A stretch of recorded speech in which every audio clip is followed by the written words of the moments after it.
Let us begin by asking a real question. How do two women who have never met in person, one killed by the other and the latter, end up in prison? What is the relationship between the two women? What led to the disagreement between them, which ultimately led to the death of the other? Romeca Meeks. The latter is currently in prison, and the man who instigates the friction between the two women that led to multiple sorrow in both family is working freely in the city of Chicago. Having a free time and probably an affair with other women, one name kept coming up: Carlos Smith. While no official records have confirmed his legal history in this case, questions continue to grow, and what investigators discovered next raised even more concern. And although Carlos Smith has never been married, he does have children with different women. The angle we are looking at today is digging deep into Carlos' role in the incident that led to the death of Romeca Meeks and Quadajah Johnson, currently serving prison sentence using documented facts. The two women didn't just get into fight and one killed the other. Someone was in between. Someone obviously instigates the friction. Someone impregnated them both. Someone was responsible for their actions. Someone, for the best reason known to him alone, was dating two women at the same time, promising one and at the same time the other. Those actions of that person got them to where they are, and that person is Carlos. Before we move forward, let us be clear about what this story is. This is not to George Carlos. Carlos is still a free man and has not been proven guilty of any crime connected to the death of Romeca Meeks. But this is about digging deep into his role in the death of Romeca Meeks. This is about asking questions that have supposed to be answered a long time ago. Why is the authority not saying anything regarding the role of Carlos, the mastermind, allegedly? Let's run a check on Carlos' past.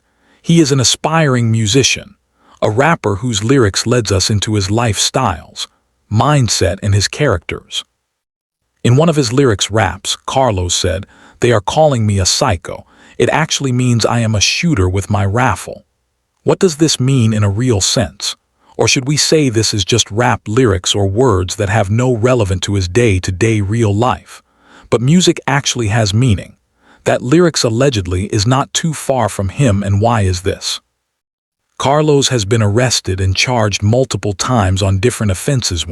On October 22, 2018, at South Hoyne Ave, Chicago, Carlos was arrested and charged for domestic battery. Now, what led to his arrest? Romeca Meeks shows up to pick her leftover clothes in Carlos' apartment after they broke up, and this is the result of that day. Is he a psycho? Perhaps not, but it does tell who he is. Not only did he beat the mother of his child, but also doing it in the presence of their son tell a lot about him. Romeca is a proof that Carlos doesn't take rejection well. Of course, Carlos didn't shoot Romeca with a rifle, but according to his rap sheet, Carlos seems to have a bit of fascination with guns, too. Carlos has felony weapons charges, which makes him a repeat offender. Let's look into the role of Carlos Smith in the death of his baby mama, Romeca Meeks. There are rap artists who do have multiple babe mama, like Lil Wayne, Offset, Young Jock, and DaBaby, to name a few. Of course, Carlos is not on their level of fame. I get that. But those rappers don't have their baby mamas fighting against each other. These mentioned artists manage their careers and raise their children from separate households, sometimes bringing them together as a blended family for bonding and special events. But what does Carlos do? He pitted two young, beautiful black women against each other, women who had 0 children when they first got with him. And as a first-time mother, Carlos had the opportunity to show them love for family and help make both women comfortable in their position with him. But what does Carlos do? Carlos chose division. These women were convinced that Carlos was the prize. Carlos draped them in designer brands. He made them feel like he was a loving and caring boyfriend, like he was a model father and a good provider. But beyond the material things, Carlos was a manipulative man in their life who used his charm and of power to get what he wanted. Both women wanted that family group dynamic of a mother, father, and child all living under the same roof. He has the choice of avoiding that morning argument that led to the death of Romeca Meeks. He knows Very by the virtue of nearness and relationships with Holly Johnson that she has a gun inside her car. He has well understood the anger issue in Holly Johnson. He could have easily drove Johnson away from that scene. He could have prevented Johnson from taking the gun. Because, if you watch the camera footage of that incident, you would understand that there was a difference between where Holly Johnson was and where her car was parked. She had gotten into a fight with another woman. Both of them share a child with the same man who lives nearby. He was also at that scene. That other woman, also 31, shot Blackmon 3 times. One bullet struck her in the face. Got a female black, light complexion, green tracksuit, has a gun, fighting with another female black, dark complexion. The shooter stayed on the scene, and as you can see, a witness pointed out the shooter to police. One of the witnesses also said the father of Blackmon's child had her in a headlock before the shots were fired. I'm licensed to carry. It doesn't matter. You shot somebody. What the wrong with you? The man in the shorts is CJ's father. He's covered in blood. Inside the car, according to eyewitnesses, was the gun. I was actually the one at the scene. So I was the one that was yelling out to arrest her, because everybody wasn't doing anything. I was actually the one who called the cops first. And I saw them when they were fighting in the beginning, and I was like, this is not right. He was slamming her with the door when she was standing in her door frame, not even close to the female on the other side. So she was literally standing on the other side of the road, and her baby daddy was literally slamming the door on her back. So she went back into her car, came back out, and then this was when the baby daddy walked towards the other baby mama. After this happened, he grabbed her by the waist. She tried to wiggle away from him. Her arm was like literally almost getting free with his arm around her neck this time, because he was holding her by the waist in the beginning and she wiggled out, After this happened, he had her in the, almost looking like a headlock to me on the side. And then the other baby mama stated, "I'm going to shoot you, bitch. Watch me shoot you, bitch."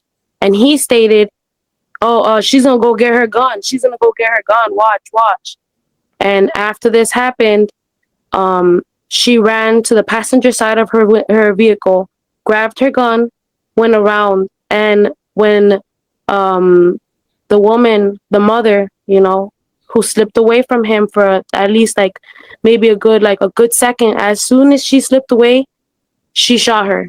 And she shot her in the face, on her side, and in her thigh. Ended that abusive relationship with Carlos and she moved away, keeping her whereabouts and contact information private.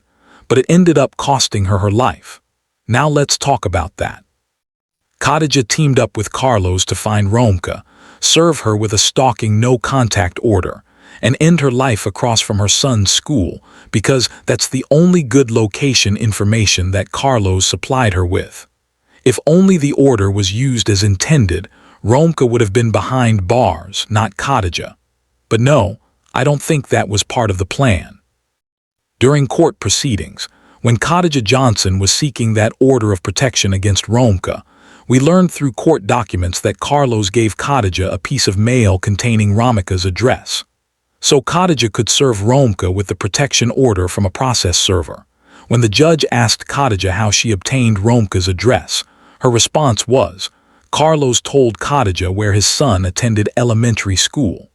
Why did Quadajah need to know that?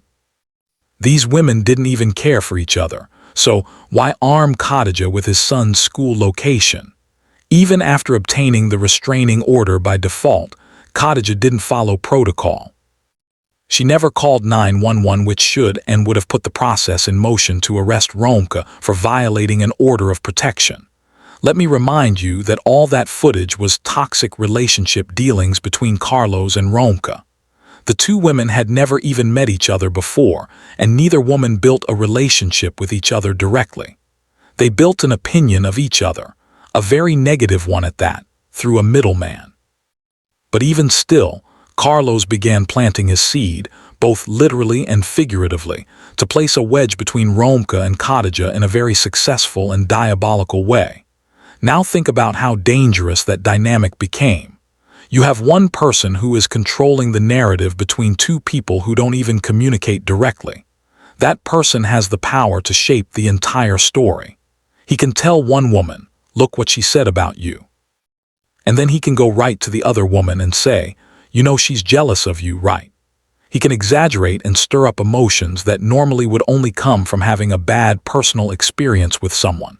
Then suddenly, you have two people building real anger towards someone that they've never even had a real interaction with. Another thing that stands out in this situation was the way the tension started showing up online. People noticed the subtle competitions. I would never be having matching t-shirts on with a nigga that got a baby on the way. I would never be trying to play family with a nigga that got a baby on the way.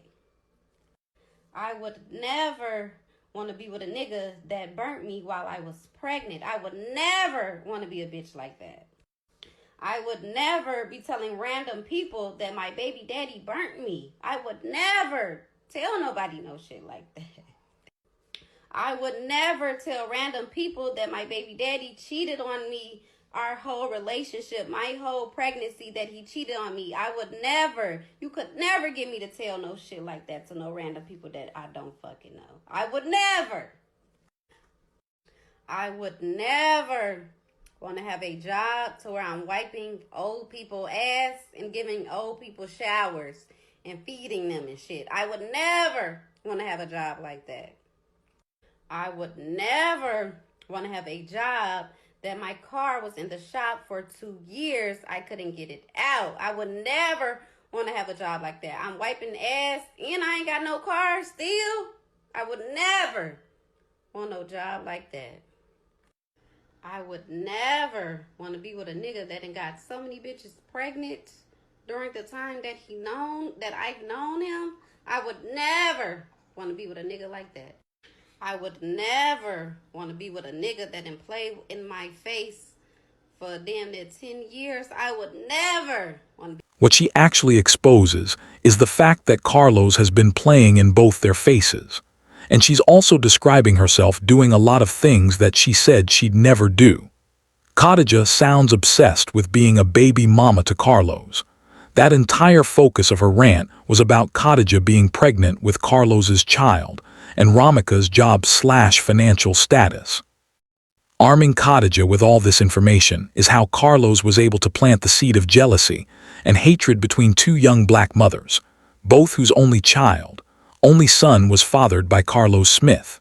In the video, Quadajah tells us that Romeca begged Carlos to be with her while Quadajah was pregnant with his child, wore matching clothes with Carlos despite him being with Quadajah, wanted to represent a family structure with Carlos even though Quadajah says that he'd moved on. That Carlos not only cheated on Romeca during their entire 10-year relationship, including the pregnancy, but she contracted an STD from Carlos during her pregnancy. The enmity between the two women was so toxic that when these two women finally crossed paths on December 8th of 2025, it didn't end in a conversation. It ended in a fatal confrontation. And this is where the think piece comes in, because this story forces a bigger question. How often are women pushed into conflict with each other when the real problem is the man standing in the middle?